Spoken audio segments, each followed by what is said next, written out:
Okay, let's get started. So next up is Carl Schultz from Intel, influent from the US, just for this talk, I think. So you know, back tomorrow or? Yeah. That is tomorrow. So he's going to talk on OpenHPC, a new community effort for HPC. Thank you. So, hello everybody.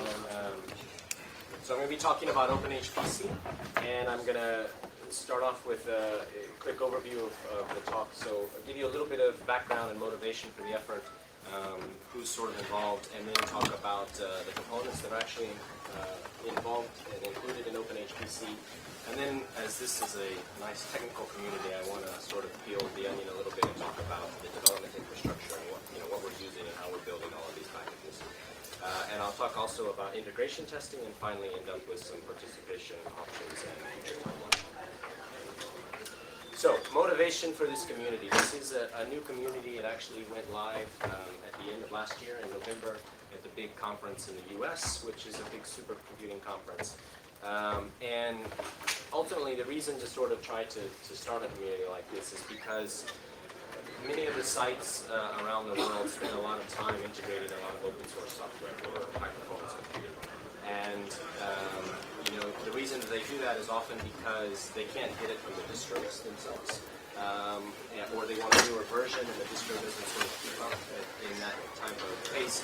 And so what we see is for people who are at supercomputing sites, there's a lot of duplication in some sense.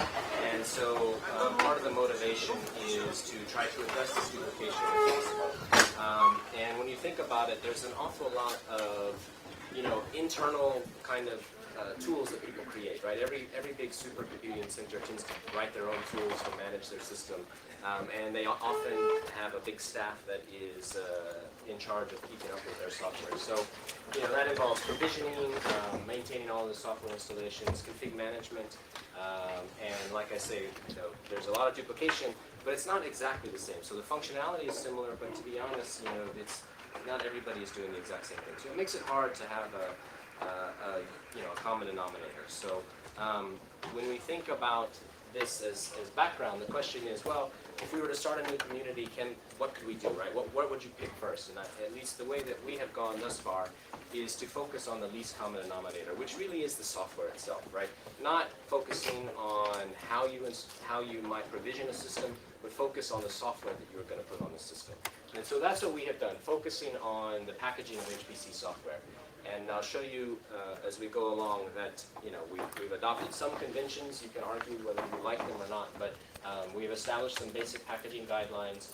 We do embed hierarchical support for the software, and I think that's something that is very important to HPC. Probably people in the room hopefully will resonate with this, but it's very different than a typical distro type of install where you often only install one version of a compiler, right? That's not HPC. HPC is, I have 5 versions of a compiler in many different families. And so you have to sort of address that in your architecture for any type of community project. And we've done that, and I'll give you a little bit of an overview. So one thing to be very clear here, this is actually trying to provide a binary distribution for certain packages. So in that sense, you might think of it as sort of a midstream type of distro, if you will. So that there is an effort to provide binaries so that people can, point their repositories to OpenHPC and install things directly. That means, trying to leverage a lot of experience from the distro folks, because I think the distro people do an incredibly good job of managing lots of different packages that maybe perhaps in HPC, when we do it ourselves, you could argue whether we do a good job or not. So we are trying to learn a lot from the distro folks here. That means including dependency resolution. Now, I mentioned previously that there is a lot of homegrown tools in HPC, and so purposefully right now, to start with, OpenHPC is not trying to be prescriptive on how you use these packages, and so we're not dictating a config management system. If you're a Puppet shop or a CF Engine shop or something like that, the intent is not to say that you should change. And the reason for that, of course, is that people have a lot of experience and they tend to have very religious preferences almost. It's kind of like editors, and I noticed Lightning Talk before, somebody mentioned Emacs. So I feel there's at least one Emacs user in the house, and now there's 2. I'm also an Emacs user. But we're not trying to be that prescriptive as to how you use the packages, but more in making them available. And we are trying to foster some community interaction with giving example recipes for how you can install them, including a provisioner from bare metal.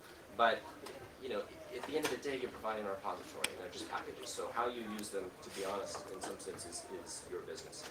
Now, so this is kind of where we are at today with OpenHPC, and I'll show you give you an overview of the components that are included.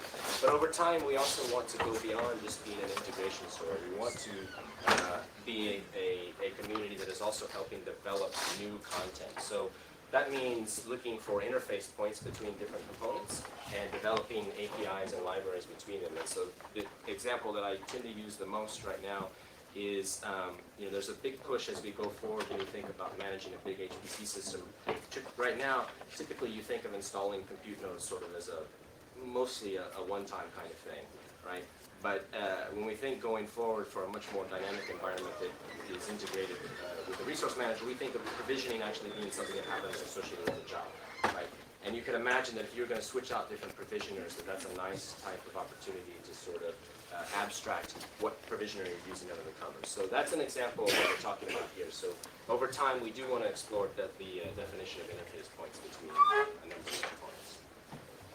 Okay, so in terms of the system architecture that we're trying to support, it's the usual thing in HPC, right? So kind of on the left, you might say if you only have a few hundred nodes, it's a very simple type of infrastructure where you typically have one head node and it drives everything else. You put your resource manager on that, you provision from this, and it's what we would typically think of as being a flat architecture. But if you come from a big site, you're probably more used to something on the right-hand side where you delineate your HPC system into a number of different node groups. You might have I/O servers, you might have login nodes, you might have a variety of management nodes. And so it's really, these two extremes that we're trying to account for. If you looked at OpenHPC today in terms of the provisioner that is included, the recipe that is there is a stateless recipe, meaning you install an image into a RAM disk and you pixie the node, and every time you want to change something, you re-pixie the node. I think stateless versus stateful is also a religious type of preference.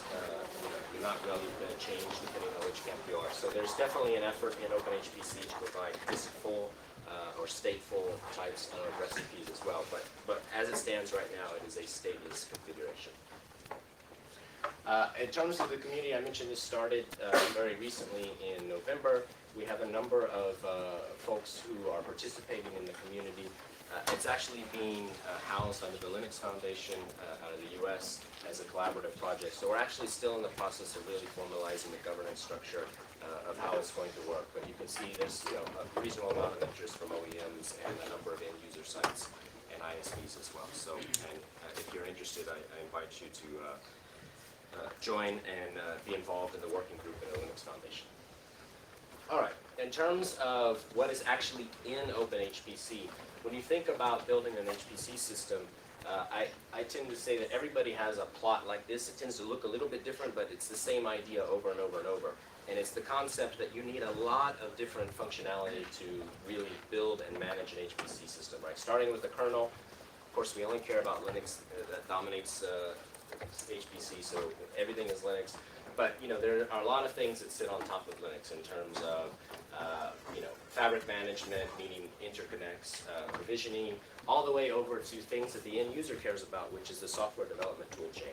And a lot of times, I think when you see tools that are out there in the community today, they tend to focus on one thing versus the other, right? There are sort of a lot of tools which will do just the bare metal provisioning, but then maybe not provide a huge amount of software development tools. Or it's the other way around, where they focus on the software development tools and not so much the management of the system. So we are trying, at least in OpenHPC, to address everything here, but you have to start somewhere. So I want to be honest, we have picked a couple of, one component from each of these, but over time the intent is to provide multiple components in each of these areas. So as an example, for provisioning today we use something out of the States called Werewolf, an open source project, but certainly the intent going forward is to not only use that. We want to have multiple options, and that gets back to this idea of having APIs that are included to promote the use of different provisioners.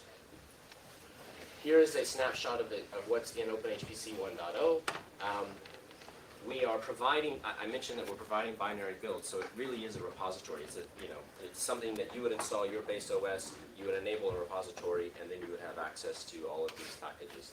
To start with, when we released it, CentOS 7.1 was out, so that's where the builds are targeted at.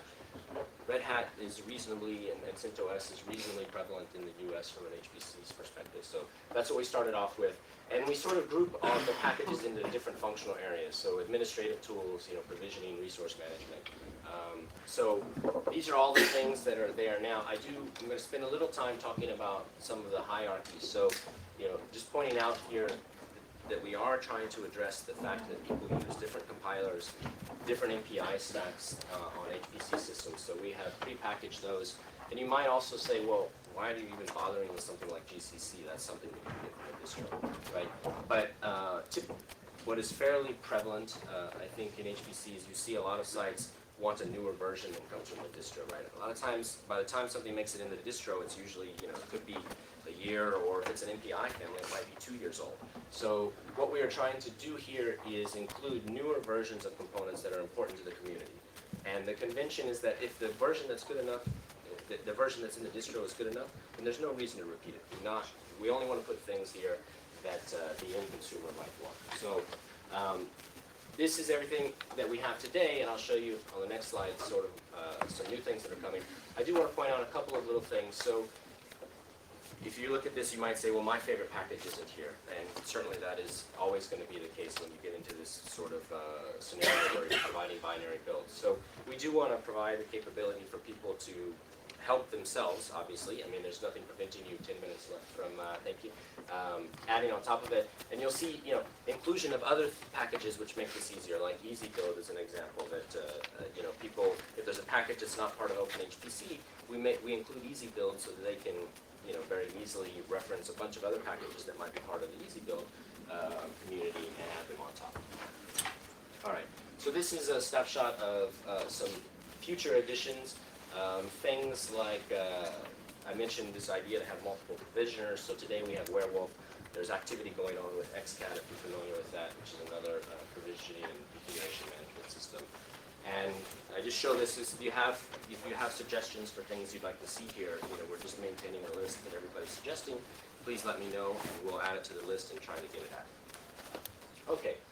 So I mentioned this hierarchy business. I do want to say just a couple of things about that, which is, in the HPC space, I think the end users are very, used to the fact that they have lots of different tool chains available.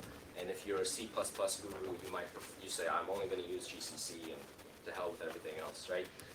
Or if you're a Fortran, and I realize there's relatively young crowd in here, but Fortran is still the most dominant programming language in high-performance computing, and it really causes a bit of a mess because you might say, why bother with a bunch of compiler tool chains? Because C today there's ABI compatibility between all of the C compilers, which is true, which is great, but there is not in Fortran. The instant you start using Fortran 90 modules, there is no ABI compatibility, and so what you tend to see a lot of sites do is they say, well, okay, to deal with it, we will just build our entire tool chain with all of the compiler families, and they just take on that ownership.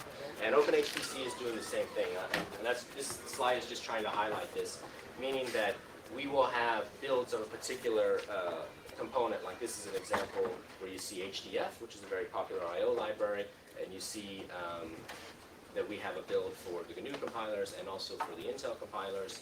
And then we have things which require MPI, where we build against 3 different MPI stacks as well, right? So at the end of the day, if you were to go look at the repository for something like Boost, a popular C++ library, you would see, 3 versions built for 3 different MPIs for GNU and 3 versions built for Intel, right?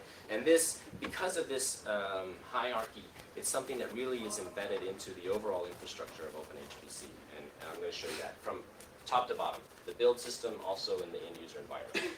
All right, and in terms of the end user environment, we, have adopted a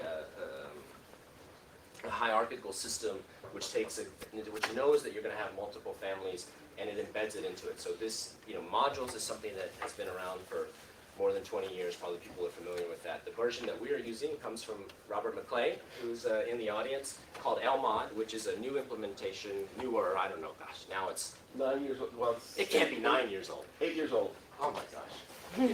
Okay, 8 years old, which is a new version of modules that has some very nice features that you can take advantage of to sort of manage this hierarchy business.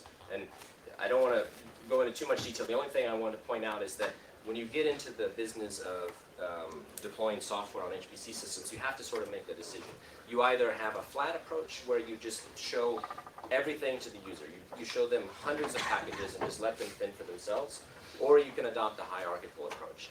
And the way that OpenHPC is going is definitely to have a hierarchical approach, and it's embedded into the way that the module files are created. And one of the very nice things about LMOD is the fact that it can take care of this family hierarchy business for you. So the only thing I want to point out is, so imagine this is sort of a default OpenHPC install, and you see here that you have these modules loaded. You have an Intel compiler, an OpenMPI stack, and you have Boost as well, right? So we see we have the Boost module loaded. Now when I echo an environment variable, it's going to point to the Intel compiler and the OpenMPI version down here because that's what I have loaded. But if I want to change my environment, I can very easily just do that by swapping from one compiler toolchain to another. So that's what this is saying. I'm going to swap from Intel GNU. And LMOD under the covers takes care of all of this craziness for you if you configure it correctly. And you will notice that now when I switch, it automatically updates to have the GNU compiler for me. So very nice. How much time do we have? 3 minutes? Okay, thank you. So very quickly, I just want to point out some of the infrastructure that we're using. It's most of the standard stuff. We have a GitHub site. We're using the Open Build Service, OBS, which is something that comes out of SUSE. It's what they use to release OpenSUSE. It's a very nice build system for providing RPMs. It can build Debian packages, it can build RPMs, it can build against different distros. And so that's what we're using to deliver RPMs. And at the end of the day, that's what we're delivering. And it really is a repository. We have a base repository and an update repository. You'll install an OpenHPC release RPM. You'll get both of those, and you can just do yum install the standard kind of stuff. For people who are old enough to remember LaTeX, we are using LaTeX for our documentation, and that's really on purpose here. Let me skip forward a little bit on the documentation side. The reason that we are doing this is part of the community effort is to not just provide the packages, but we want to provide recipes for using the packages and standing up systems from bare metal which are validated, right? And sort of not just let you fend for yourself, but we would like to give you some example recipes that you can use to install a system and manage it from scratch. But that means you want to validate the documentation, and often, let's be honest, when we write code, we tend to do a great job on the code side. Maybe some of us skip a little bit of some steps on the documentation side, and I've certainly been guilty of this many, many times. So to try to address this issue, we are trying to include documentation from a validation point of view as a first-class citizen. And we actually, in our CI system, we use Jenkins, and we essentially take the documentation, we create scripts out of that, and we install systems from bare metal and run a bunch of integration testing. And that's why we're using LaTeX. If you were to, because it's typeset, we can do things like you see on the left-hand side, and I haven't told you this, but we're supporting multiple distros. So think about a scenario where you support SUSE and RHEL, right? You have two different package managers. You have Zipper and you have Yum. So when you think about documentation, that could be a pain in the rear to sort of say, well, sometimes I do Yum and sometimes I do Zipper. So that's why we're using LaTeX here, and we just extract all of that stuff in terms of making a macro. So as opposed to saying Yum group install, we have group install, and depending on whether it's a CentOS build or a SLES build, you see on the right-hand side that it gets abstracted to the right thing. In terms of installing the system, this is sort of the architecture that we assume. It's a classic HPC architecture. It is compute nodes, it is login nodes, it's a management node. There's an assumption that you have an Ethernet backend and you have IPMI available so that you can make power commands and boot nodes. There are many things that you don't know in advance. It's very typical on an HPC system. You're not going to know the MAC addresses that you're installing from. So if you were to look at the documentation today, you would see that everything is sort of abstracted. There's lots of variables. You define these and you have sort of total control over what your system looks like. Okay. to say one word on integration testing. I mentioned that we try to take this very seriously. So we're not trying to replicate the integration work that comes from the components, right? With GCC, we assume those guys are experts. They have validated the compiler. What we're trying to validate is that we didn't screw up building it and integrating it and provisioning it on an HPC system. So we focus very much on this integration side of things. And we start from root level types of tests all the way up to third party and application types of tests. And I just want to mention this because if you go look at the GitHub site, in addition to seeing all the components and the spec files for how we build things, you'll see a test directory, and it's a lot of effort has gone into this. You'll notice that every component that I mentioned has a corollary in terms of its test. And when we are entertaining, when people want to volunteer to put stuff in, sort of the reason for having this test harness is to make sure they understand. Look, when you add your component, we want you to add a test as well. And so this right now there's around 1,700 tests that happen from both the user level and root level environment, and we run this on InfiniBand today. And the expectation is that the community is going to have its own infrastructure. It's not just x86, by the way. ARM is interested. They've joined the community. So this really is intended to be multiple architectures for HPC. And I will end with this. These the information for the community. Here's our GitHub site. The build repo is right here. It's on build.openhpc.community. You could point your system to it today and start downloading packages. There's about 255 RPMs, and it's several gigs in size. And we have a mailing list. Everything is here, and invite you to join the community and make suggestions and help us. And hopefully it's useful going forward. And we do hope that it sort of takes off and becomes at least a centralizing point for a lot of common HPC packages. With that, I'll stop and take questions. Thank you.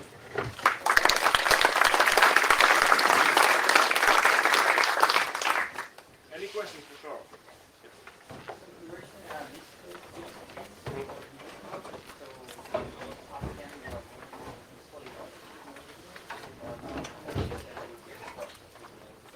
So the provisioner that is in here happens to be an image-based provisioner. And so what you end up doing is on your management node, you have a chrooted environment where you install all the RPMs that you want to be on that compute node. Then Werewolf takes that chrooted environment and essentially creates one file out of it, an image of it. And when you PXE, what you do is you send over a kernel. It boots into that, it chroots into that, and pulls over this image, and that's what gets put in the RAM disk. Exactly. Yeah. Hi, John Helms. Oh, you're here. Yes. Yeah. You said you may not after the talk. You said about compiler choice. I'm familiar with a commercial HPC application called StarCCM. They actually ship a whole tarball full of different MPI implementations, but you touch the system one. That's right. And who here is familiar with OpenFOAM? Who's used OpenFOAM? Yeah. They ship with a specific version of GNU, and you have to compile that before you install it. Right. Why? Why? I think actually, so I'm very familiar with that, and you see a lot of people shipping MPI stacks. And to be honest, I think it's not that OpenHPC, to be honest, is going to solve their problems, but I think the reason they're doing that is because they don't know the environment that they're going to install into, right? Yeah. And over the years, in fact, I used to work for the people who did StarCCM. What you find is that it's just easier to control the entire environment than end up debugging a person's cluster, right?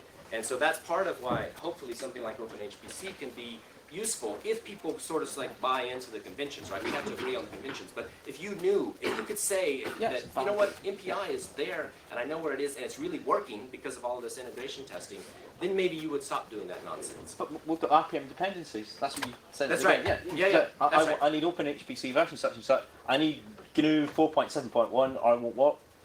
That's right. But that's where I think the distro people do a good job. I mean, really, the package managers can solve this dependency problem if we really built in those dependencies. Yes? You want to change the ARM? Is it available already or for version? Which one? ARM CPU? ARM? Yeah. No, we don't have builds against ARM just yet, but ARM is part of the Linux Foundation project. And so I'm expecting over time, once we get hardware with ARM, that we will make builds available. But today, if you go download, you'll see the repository is just x86. Yes? One last question. To what extent do you regard this as something that's mainly going to be useful if sites sort of buy into the whole system as opposed to something that people can pick and choose elements? My personal opinion, the question is how, do you have to buy into the whole thing? My personal opinion is the reason to go this route to provide a repo is to allow people to cherry pick what they want, right? And I do think, actually I think that's part of the issue in HPC is you see toolkits which sort of, they take ownership over everything, right? And you do have to buy into that system. And I think at the high end of HPC, in some sense there's so much flexibility that is required by the end user that they tend to not like that approach. And that's why this is, build a legitimate repository, manage the dependencies in a reasonable way. So if all you want is just one package and you're using your own config management system, you have your own provisioner, you're totally fine to do that. So I would like to say that the intent is that it supports both cameras. All right. Thank you very much.